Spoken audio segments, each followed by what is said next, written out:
All right, we have more on the storm damage that we first brought you last night. That roof collapse, you may recall, that left Safe Haven Pet Sanctuary's building, now condemned by the city, is also affecting other businesses in that very same building. Mary Piacente on Broadway with the very latest. Mary, what are you seeing out there?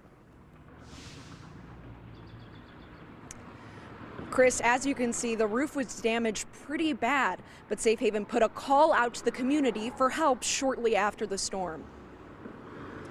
Safe Haven had over 100 volunteers after the collapse last night show up. So many that they cleared the sidewalk at one point to let the fire department get into their cats.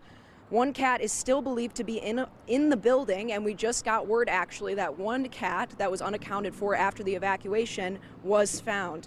On Broadway volunteer John Rake spending the morning down Broadway raising money for businesses, especially Safe Haven, whose team is working to find a new building and permanent homes for over 40 rescues.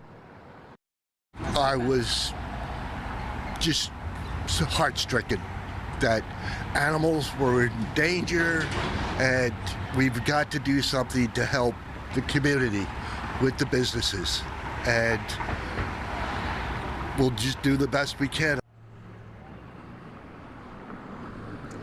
But Safe Haven wasn't the only business in this building that got scathed. New Day Women's Center is a door down from the sanctuary. This charity is not allowed back in their building pending inspection, and the city has no timeline for when that inspection will be. Executive Director Angela Cheslock saying that women in crisis are missing key resources while doors are closed. We are supposed to be the place that helps with that and provide basic needs and the supports that they need, and it's just not, one more case of instability is not what they need at this time, so we're very anxious to see our doors open again.